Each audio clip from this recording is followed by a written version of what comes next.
Our children are in trouble because we've outsourced the job of feeding them. The average American diet consists of about 70% processed food.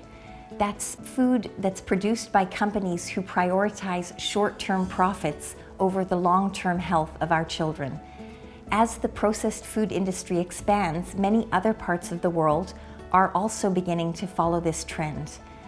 Now, one of the biggest problems is that surprisingly large amounts of salt, sugar, and fat are hidden in these foods in order to extend their shelf life and enhance their flavor so that they'll be more likely to sell.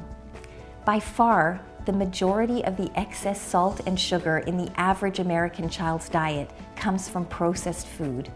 Almost everything you find on the supermarket shelf that has been packaged, canned, or bottled falls into the category of processed foods.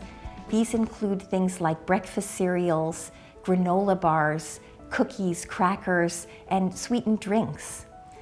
Even some brands of the foods you might consider to be inherently healthy can turn out to be heavily processed, like yogurt or cheese or even pasta sauce. One way to differentiate a highly processed food from a less processed one is to look at the number of ingredients listed on the label.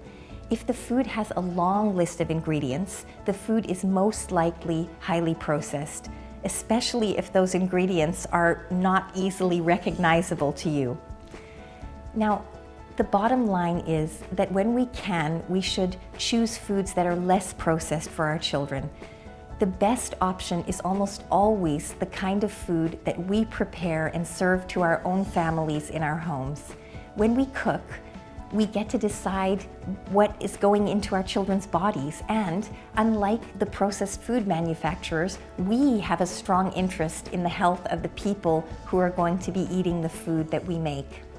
Now, not everybody can afford to buy fresh whole food ingredients all of the time, but if we do the best we can with the resources that are available to us, we can begin to have more control over where our food comes from and also how it's prepared.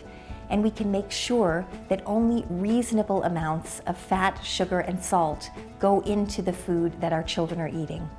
In the long run, a diet of mostly home-cooked foods prepared by someone who cares about the people eating that food will almost always be healthier for the whole family.